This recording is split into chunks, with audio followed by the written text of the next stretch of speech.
भगवान जगन्नाथ रथ यात्रा की कहानी भाग 6। भगवान जगन्नाथ की रथ यात्रा की कहानियों में एक और प्रेरणादायक कथा है जो बताती है कि भगवान अपने भक्तों की सरल भक्ति को भी स्वीकार करते हैं। यह कहानी एक साधारण लकड़हारे की है जिसे भगवान जगन्नाथ की महिमा पर अटूट विश्वास था। कहानी इस प्रकार है। एक समय की बात है, पुरी के पास एक जंगल में एक गरीब लकड़हारा रहता था। उसका नाम माधव था। माधव बहुत ईमानदार और परिश्रमी व्यक्ति था। वह रोज सुबह जंगल में जाकर लकड़ी काटता और उसे बाजार में बेचकर अपनी आजीविका चलाता। हालांकि वह गरीब था, लेकिन उसका दिल भगवान जगन्नाथ की भक्ति से भरा हुआ था। माधव को हर साल भगवान जगन्नाथ की रथ यात्रा का इंतजार रहता था। वह हमेशा सोचता था कि कैसे वह इस महापर्व में भाग ले सके और भगवान जगन्नाथ के दर्शन कर सके। लेकिन उसकी गरीबी और व्यस्तता के कारण वह कभी पुरी नहीं जा सका। एक बार रथ यात्रा से पहले माधव ने ठान लिया कि वह किसी भी हालत में इस बार भगवान जगन्नाथ के दर्शन करेगा। उसने अपने सारे काम जल्दी जल्दी निपटाए और पुरी जाने की तैयारी की। लेकिन रास्ते में उसे बहुत सारी कठिनाइयों का सामना करना पड़ा।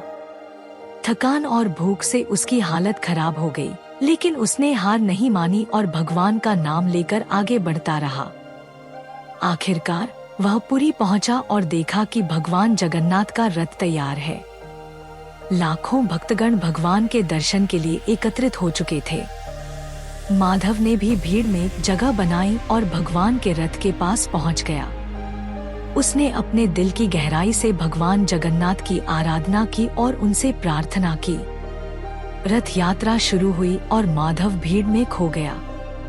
लेकिन उसकी सच्ची भक्ति ने भगवान जगन्नाथ को प्रभावित किया। अचानक भगवान जगन्नाथ का रथ रुक गया। सभी लोग हैरान थे कि रथ क्यों रुक गया है।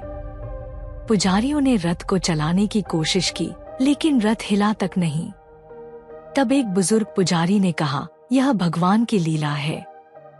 हमें देखना होगा कि यहाँ कोई विशेष भक्त तो नहीं है। उन्होंने भीड़ में देखा और माधव को पहचान लिया। उन्होंने माधव से पूछा, क्या तुमने भगवान जगन्नाथ से कुछ प्रार्थना की है? माधव ने विनम्रता से कहा, मैंने सिर्फ भगवान से उनके दर्शन की प्रार्थना की थी। पुजारी ने समझा कि भगवान ने माधव की प्रार्थना सुनी है। उन्होंने माधव को रथ के पास बुलाया और उससे रथ को खींचने के लिए कहा। माधव ने अपने हाथों से रथ की रस्सी पकड़ी और जैसे ही उसने खींचा, रथ आसानी से चलने लगा। यह चमत्कार देखकर सभी भक्तगण चकित हो गए और भगवान की महिमा का गुणगान करने लगे। माधव की सच्ची भक्ति ने यह साबित कर दिया कि भगवान अपने भक्तों की सरल और निष्कपट भक्ति को स्वीकार करते हैं। उन्होंने माधव की प्रार्थना का उत्तर दिया और उसे अपने निकट आने का आशीर्वाद दिया। इस कहानी का संदेश यह है कि भगवान की भक्ति में धन दौलत या बाहरी दिखावे की कोई आवश्यकता नहीं होती।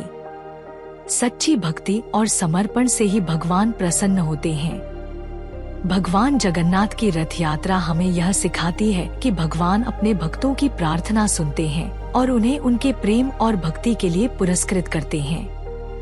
भगवान जगन्नाथ की रथ यात्रा के ये विभिन्न पहलू और कहानियाँ हमें यह सिखाती हैं कि भगवान अपने भक्तों की सच्ची भक्ति को स्वीकार करते हैं और उन्हें उनके प्रेम और समर्पण के लिए पुरस्कृत करते हैं।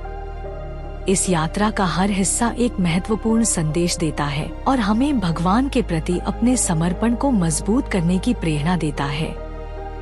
धन्यवाद। कृपया आपके लिए और अधिक वीडियो बनाने के लिए लाइक और सब्सक्राइब अवश्य करें।